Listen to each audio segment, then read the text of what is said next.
Très chers amis téléspectateurs, bonjour, bonsoir, ça dépend de la beauté l'absolu partout à travers le monde. Merci pour la fidélité, merci pour la confiance au Bongo RDC Monde Télévision, votre chaîne d'information, votre chaîne des actualités politiques à temps réel et à temps partiel. Une fois de plus, merci. Combattez, vous abonnez massivement, ça nous va droit au cœur. Une fois de plus, abonnez-vous, likez, commentez, partagez nos émissions, ça nous fera énormément plaisir.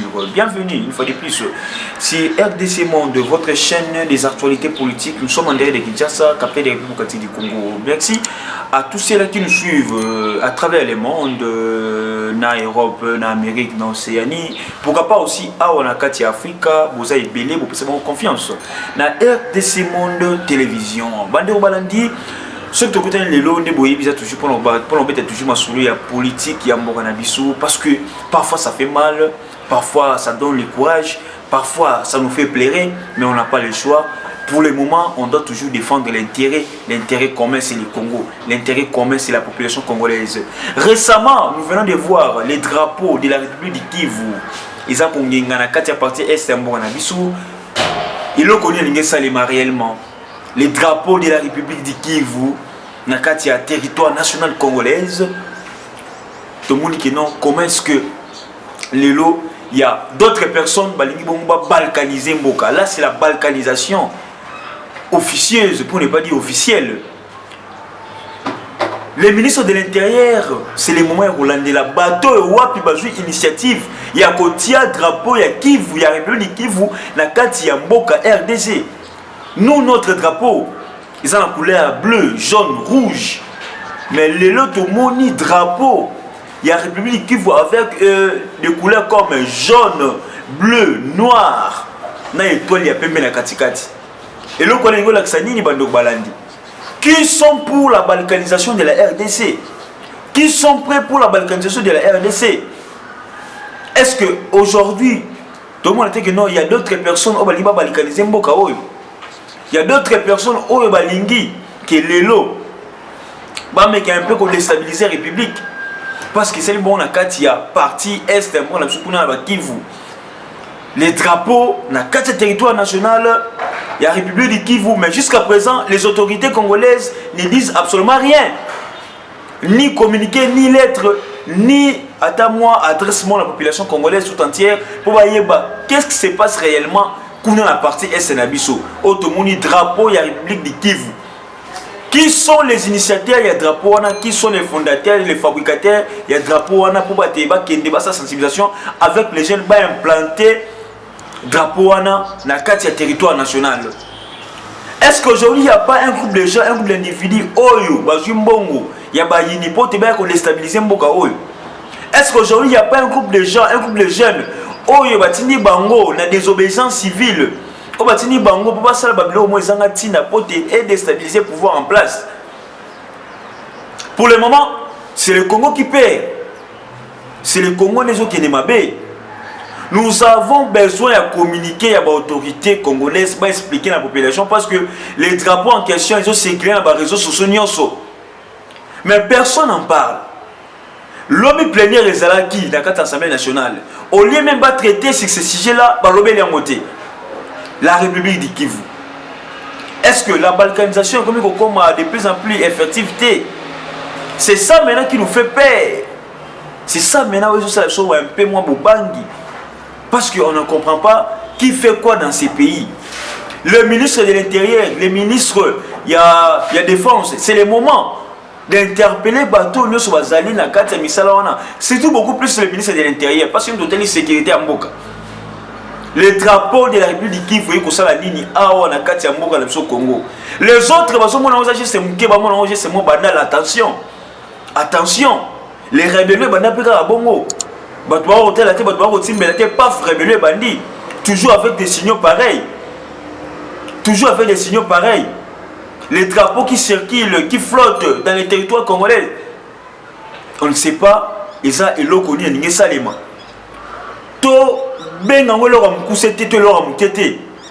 de sous-estimé en côté. Parce qu'ils sont très dangereux.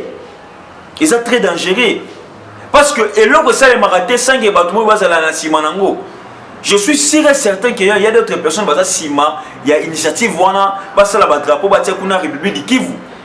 Il y a d'autres personnes qui ont utilisé la chaîne pour la chaîne, ça la geste oyo, lelo peut-être et comme mboka na guerre, mboka na rébellion, mboka na guerre civile, mboka na manifestation inutile. La République du Kivu, qui est l'initiateur de cette République? Donc, les autorités congolaises, c'est déjà le moment de trouver les mesures pour te battre drapeau et l'ongwa awa na katambo na biso parce que ça sonne. Ils sonne pe mawa. Pour vous dire quoi? Parce que il y a d'autres gens qui sont en train de distraire la population. Distraire la population de plus en plus. Tout le monde a débat autour de débat mususu. Tout le monde a débat autour de débat mususu. Justement, quand ils ont kende, tu vas battre tout ça la ligne. Aussi longtemps que le dollar est au matin. Aussi longtemps que le peu souvent on a besoin en classe cité. Pourquoi pas la Covid-19? On se demande, l'autorité va ça la ligne. L'autorité va au moins ma sauter. Beaucoup plus il y a drapeau ça la Kati, il y a République du Kivu, on a drapeau on a un territoire national. Babylone on a na Kati va pays na biso périphérique, va pays na biso limitrophe. Babylone on a ça les marathés, mais pourquoi toujours ici au Congo? Donc le chef de l'État doit garantir l'intégrité nationale, les garants de la nation. Les garants des bons fonctionnements des institutions doivent dire quand même un mot, doivent s'impliquer sur ces choses, doivent s'impliquer dans la Kivu. Parce qu'on risquerait le loto de paf, balkanisation et comme ça, totalité. Parti qui vont comme une république, n'est solo, car la n'est toujours rêvé. Parce que nous, toujours rêvé. Toujours rêvé. Il faut étiqueter la population, il faut étiqueter les Bakinois, mais d'autres personnes, le roi, c'est qui? Mais elle s'est quittée. Et ça s'est quitté. De telles choses sont mises en France, en Suisse, en Belgique. Vous allez voir les autorités parler. Mais ici au Congo, les autorités sont muées. On ne comprend pas ce qui se passe réellement. Est-ce que ça déjà informé dans les au Salema pour te justice, pour te silence, vous allez justifier. Tu vas informé, tu vas avoir une solution de système tout ça maintenant, tu évites et là on dit tout ça là pour le moment. C'est un peu ça, ce qui nous fait mal, ce qui nous fait peur. Plénière, il y a les DJE. Dans le cadre de l'Assemblée nationale, plénière, il y a les DJE. Si Ronsa Malonda. Ronsa Malonda, oh lelo, c'est parmi les gens qui pouvoir pour ta présence sénie. Ronsa Malonda. Ronsa Malonda. Le choix où l'église catholique est boy. Les choix où l'église protestante est boy. Mais les autres confessions religieuses, ça pour Ronsa Malonda. Ronsa Malonda est de quelle religion? Quoi? Est de quelle religion? Oh non, Asa Kimbangiste. La Kimbangiste peut qu'on a bamisusu baboyi babi qui baye biété. Mais une telle personne est désignée comme étant président et séni aussi longtemps. Les réformes, il faut ça les manakata séni ça les minanouté. Aussi longtemps. Fallait mais qu'il peut évaluer nanga. Non, tu vas saler et directement tu es toujours la précipitation pour nommer Ronsa Malonda. Mais toza wapi, toko kende wapi. Ronsa Malonda est là na CENI depuis 2006. Depuis 2006, il a plus ou moins 15 ans d'expérience. 15 ans d'expérience Ronsa Malonda wana. Mais une telle personne bolingo tché wana. Tant ou basala comme machine à voter. Tant Kabila tout le système à Sika pour la carte de l'été. Nous accompagnons Kabila pour Kabila sur la carte de l'été, tout comme société Ronsa Malonda. Un pion, il y a bataille, c'est un Saranati. Aujourd'hui, les gens vont finir à Monseigneur Ambongo. Moi, je ne suis pas là pour défendre Monseigneur Ambongo. Mais est-ce qu'on ne peut pas aussi voir l'hypothèse auquel Monseigneur Ambongo a la discussion? Le long, on peut dire que non, Monseigneur Ambongo, Zambongo, Aliambongo et tout comme ça, Moutalamuka. Mais est-ce que le choix de Ronsa Malonda, c'est que tu as payé à cash, tu peux besoin d'un mot d'accord? Tu as dit que tu besoin d'un mot d'accord, Ronsa Malonda. Là, maintenant, c'est un complot, peut-être un complot à coalition. Un complot à coalition. Parce que Ronsa Malonda, tu y es plus place à outil, depuis Malumalu, Ngoyi Mulunda, Maluma Zongi le Soussou, Maluma Koufi, Tozui, Corneille Nanga, Ronsa Malonda est toujours là. Les secrétaires exécutifs Yassini. Donc, quelqu'un qui connaît très bien Seniwana, elle dit très bien Seniwana, collègue, même Nanga. Donc Rosa Malonda, c'est quelqu'un qui connaît, qui maîtrise même très bien comment est-ce que va manigancer l'histoire pour la 2023. Pour le moment, si Fachi a la chance d'être réélu en 2023, j'ai dit bien, s'il a la chance d'être réélu en 2023, pour le moment, il doit s'accaparer de la CENI. Pas s'accaparer, mais de mettre quelqu'un où il a inspiré confiance à la population congolaise. Parce que ce que tu as toujours dit, Rosa Malonda, Otobi qui Rosa Malonda, c'est parmi les pions de la FCC. Parmi les bateaux, il y a Kapenzana na Kabila. Parmi les bateaux, parce que au moins, quelqu'un au président de la CENI, les confessions religieuses, tout, à part protestantes, catholiques, c'est contre Rosa Malonda. Et puis nous avons compris que ce que Denis Less est en train de dire, que nos pasteurs Nyon Sobaliam Bongo Kabila, ils ont raison. À part l'église catholique, l'église protestante. Parce que la confession Nyon Soana, Bandimi na Bango Rosa Malonda. Bandimi na Bango Rosa Malonda. Maintenant on se demande, Rosa Malonda, on te dit que non, beaucoup plus de gens au Boyaye. On te dit que non, même dans le thème, à la population, Rosa Malonda a aspiré confiance. Mais une telle personne au niveau désigné président SNI. Parce que déjà, l'Assemblée nationale a confirmé Rosa Malonda. L'Assemblée nationale s'est confirmé Rosa Malonda. Dans la plénière, il y a lobby à l'EDJ. Maintenant, on se demande, où va ce pays réellement? Rosa Malonda, où tu as parcours, où tu as bien chose à sala, où tu as personnalité, ils ont convaincre la population congolaise. Mais une telle personne, l'église catholique a proposé son candidat. L'église aussi protestante de même. Mais tellement que déjà, tu dis comment est-ce que fonctionnent nos confessions religieuses. Tout le monde comment est-ce que le loup va punir Rosa Malonda. Quelqu'un qui vient d'aller qui est derrière Mouto travaille dans la CENI. Oh, on voulait aussi, on croyait aussi que non. Peut-être on peut avoir quelqu'un qui a CENI qui est dans la CENI.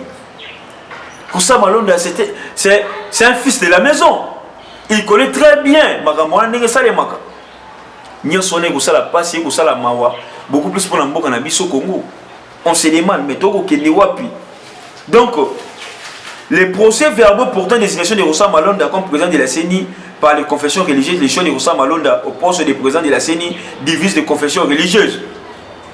Donc, imaginez, lors du vote, Rosa Malonda a obtenu 6 voix sur 8 confessions religieuses, malgré l'opposition de l'église catholique et celle de l'église du Christ au Congo, qui ont tenu mordicus à l'élection de leurs candidats. L'église catholique, l'église protestante, l'église kimbanguiste et la société civile fustigent cette désignation, car M. Malonda était au poste de secrétaire exécutif de la commission électorale au moment du processus largement contesté en 2018.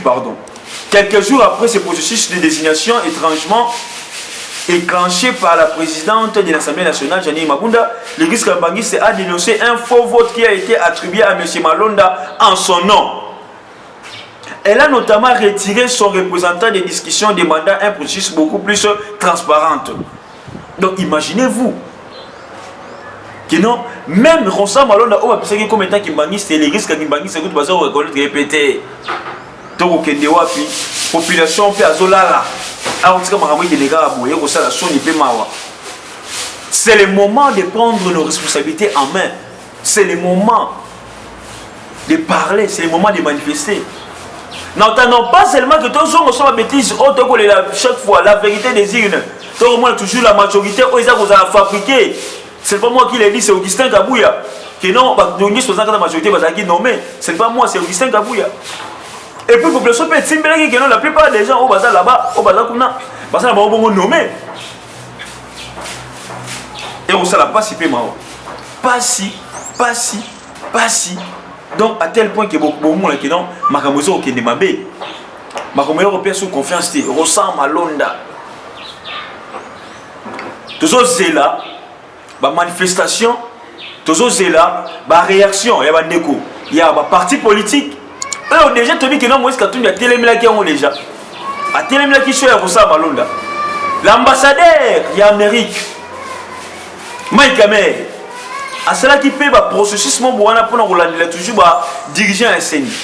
Le chef de l'État dans le discours a aussi appelé que le Kouana, mais on ne comprend pas comment est-ce que l'Assemblée nationale va toujours des types pour pousser Rosa Malonda dans le cadre de président Seni. Si aujourd'hui, et que Rosa Malonda a mis président Seni, attendons-nous toujours au pire en 2023. Ce qui est Rosa Malonda a mis président Seni, tu espérer changement en 2023, dans l'élection. On aura toujours le FCC qui va député, l'Assemblée nationale, l'Assemblée provinciale, le gouvernorat et tout comme ça. Imaginez-vous. Peut-être on peut avoir sous présence de la République. Parce que FCC est dans un laboratoire Makassi, on va te besoin de battre. Dans un laboratoire ya Makassi. Mais là, c'est le moment où les gens ont dit Libanda ya Mboka. J'ai bien dit Libanda ya Mboka. Libanda ya compétition.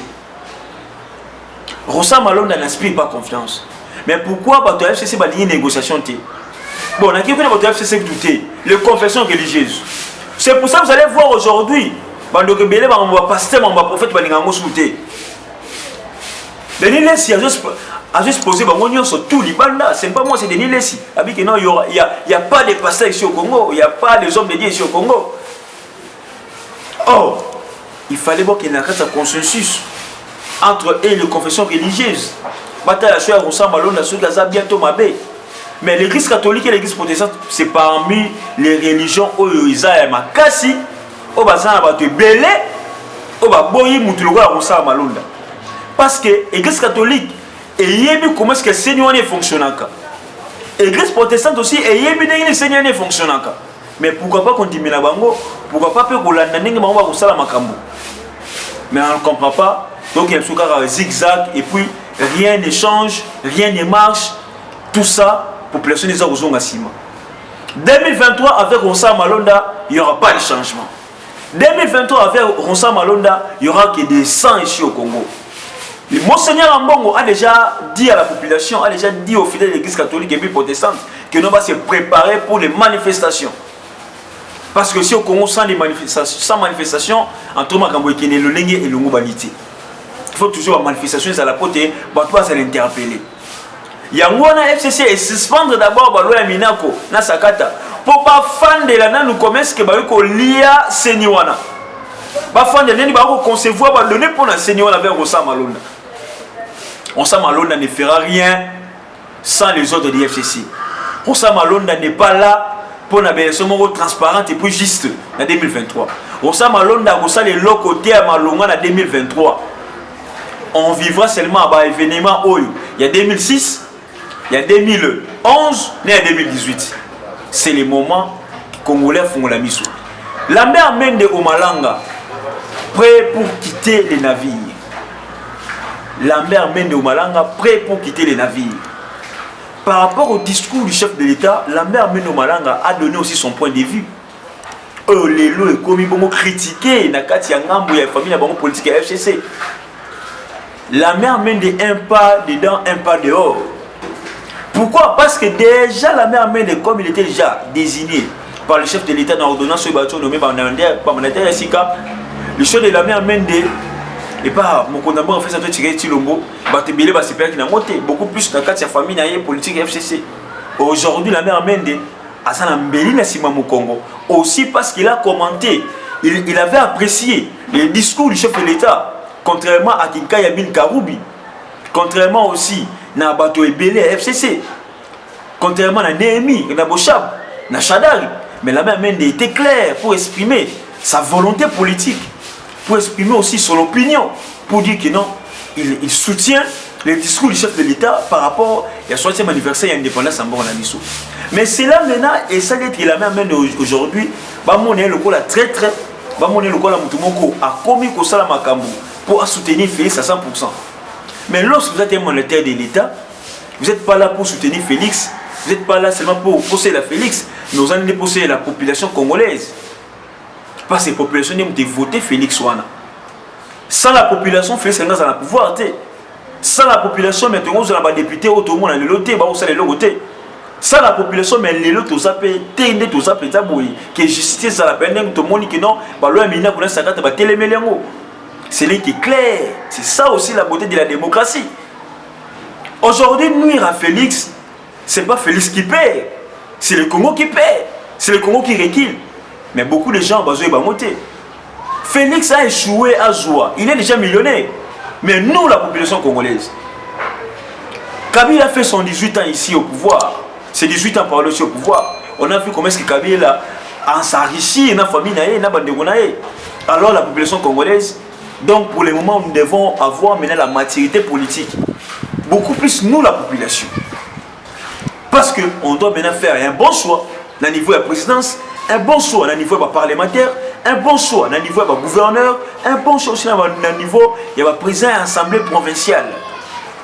Donc, Mende, c'est un citoyen congolais, il a donné son opinion, il est libre de dire, il est libre de donner aussi son avis, bien que ça la FCC. Mais, ce moment là, il doit toujours applaudir. Il a déjà fait ça plusieurs fois. Et tout ça, maintenant, ils sont comme si tu m'as bien à 4 ans, FCC, va comme traître. Merci beaucoup, la montée Soukara Lelo. Vous allez de partout à travers le monde. Abonnez-vous massivement sur ma chaîne YouTube RDC Monde Télévision. Votre chaîne de proximité, votre chaîne d'information en temps réel et en temps partiel. Un grand merci à tous ceux-là qui nous soutiennent de loin et de près. Merci à Madame Pauline Lumumba, présidente de RDC Monde. Merci beaucoup à Antonio Miguel. Merci aussi à Honorable Eliezer Tamepo Chama, initiateur de RDC Monde. Un grand merci à tous nos abonnés, à tous nos téléspectateurs, à tous nos compatriotes qui nous suivent de partout à travers le monde. C'était Ram, c'est la présentation. Notre routine Balasima. Bye, à la prochaine. Bonjour bandeko ndanga nyonso ya monde entier, ba congolais dans le monde entier. Ngai Maman Pauline Lumumba, naza présidente ya RDC Monde na Genève. Na ye liboso na bino lelo na sengi bino. Bosa adhérer na RDC Monde.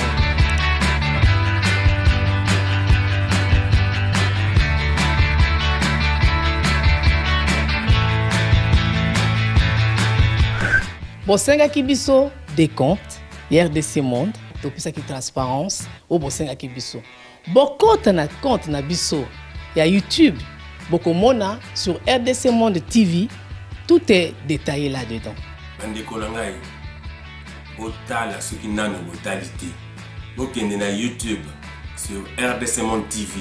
Bokomona RDC Monde et sali ba preuve na. RDC Monde, la transparence totale. 32 239 23 francs suisses.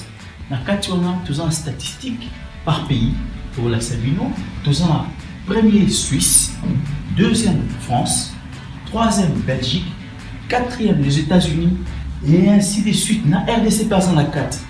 Bino, vous avez hésité, boya, transparence tout le temps à projet futur. Nous sommes pour ça l'amour. RDC Monde, Kakabo.